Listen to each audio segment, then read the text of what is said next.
Hi everyone, welcome back to the channel. My name is Abigail. If you're new, I'm 24 and I was born with a rare birth defect that affects my size and development. And I make videos about my life. I'm also tube fed. I'm considered fully tube fed, but I can have some kinds of candy and like plain ice cream and liquids by mouth. But I depend on my feeding tube for my calories, so I can't like sit down and eat like a normal meal. So I make videos about what my life is like because a lot of people haven't heard of my birth defect.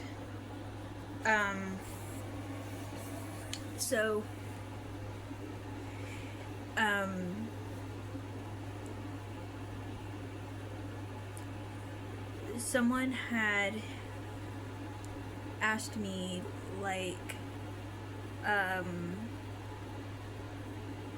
how my insides are different, as I've said that, I think I've said in a past video that my insides are also different because of my birth defect and kind of what that looks like. Basically, I was born with a hole in my diaphragm, and it pushed some of my organs to the wrong side of my body.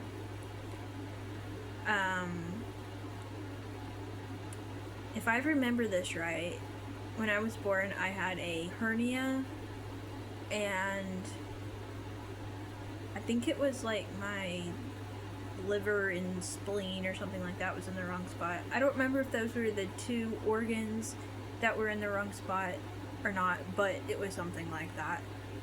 And so as a baby, when I say baby, I mean like 2 or 3 days old, I think it was, I had emergency surgery to put my insides back in the right spot.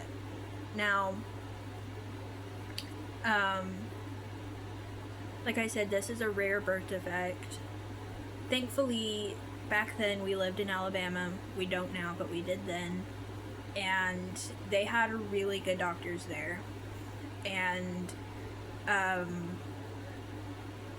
the doctors were, like I said, amazing. And we did have this one specific doctor that encouraged my parents to have an abortion. That's a whole other story. But other than that, most of the doctors were pretty good. And of course they like had to tell my parents that I was probably not going to make it, because a lot of babies born with my birth defect back then didn't make it. If you don't know, I was born in 2001, so I am almost 25. I'll be turning 25 in September next month. But back 25 years ago, they had even less information about it than they do now. And so whenever babies went in to get what they call the repair surgery, just where they put their insides back in the right spot, they basically are very discouraging about your child making it, and they have to tell you all this stuff. I think it was if your child doesn't make it, it's not our fault, and don't sue us and that type of thing. Now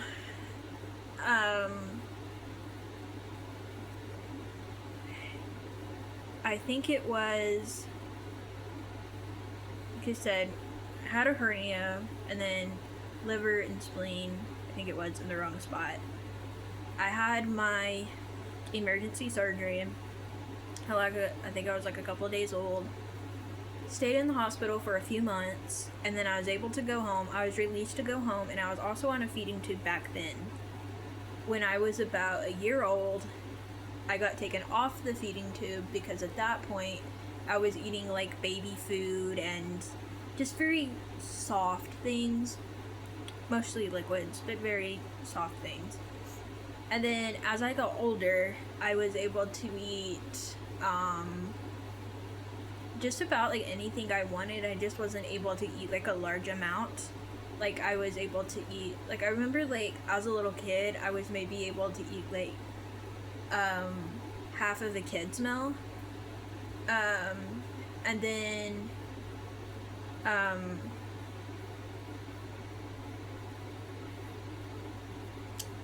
what was it? As I got older, I was able to eat like a full kid's meal. And I also want to mention that I had a Nissan fundification as a baby, and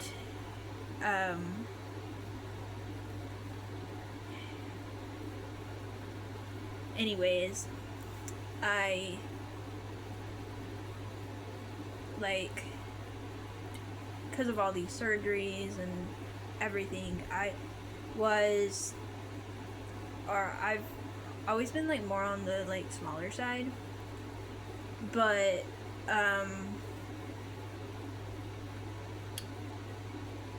like I said, I had a Nissan fundification, and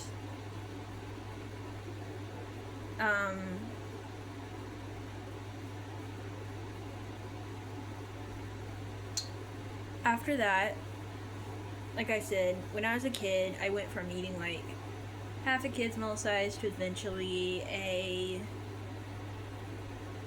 full kid's meal size. And then even like after I got like up into my adult years, I wasn't like able to eat like over a kid size meal at a time without feeling full.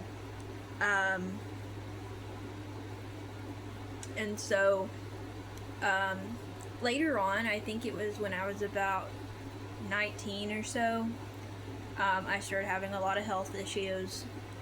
Found out I had a hernia again. Tried to fix it, and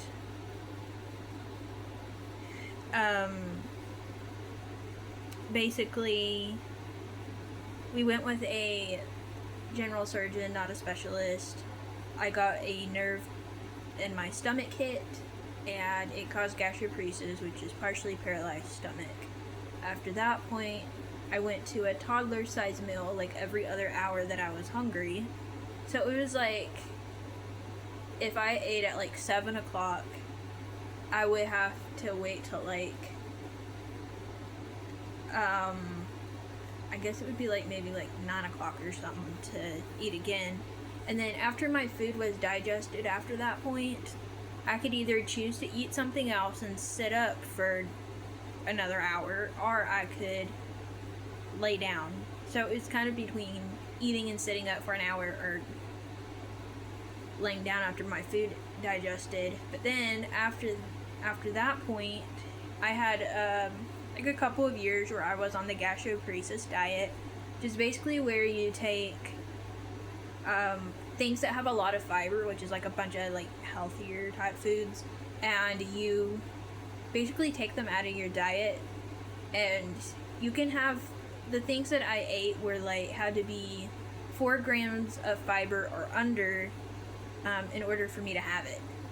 And so I completely changed my diet and my portion size, and that was a whole thing. And then I think it was about 2 years or so later, I started getting sick again. And every single time I would eat, usually within like an hour, I would get sick. And it was pretty bad.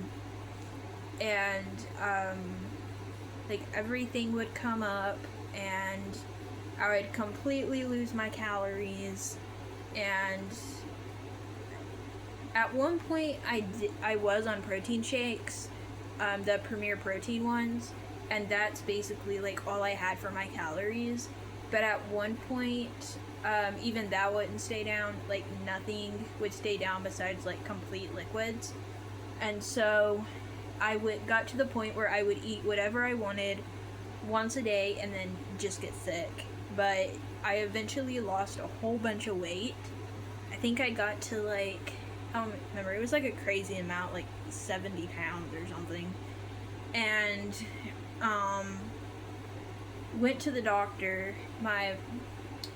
The doctor that was going to do the feeding tube, and before that point he was like, probably by the next visit we need to get a date for surgery. And then I think it was like a few weeks to a month later, we went back to that doctor, and I had lost even more weight, and the doctor was like, okay, this is bad, you can't hold down hardly anything by mouth anymore, we have to get you some nutrition. So at that point we made a surgery date, and I went in for surgery. I got a separate G tube and a separate J tube. My J tube goes to my intestines, that's where I get my calories from. My G tube, that goes to my stomach. It's just for venting. So if I want to have like a piece of candy or a little thing of ice cream or something, and I start feeling sick to my stomach, I just hook up my extension and get sick out of that instead of by mouth. But now I've had my feeding tube for, I think it's been about a year or so, and I am now like 130 pounds, and I've stayed that weight for a long time, so I don't think I'm going to be getting any bigger than that.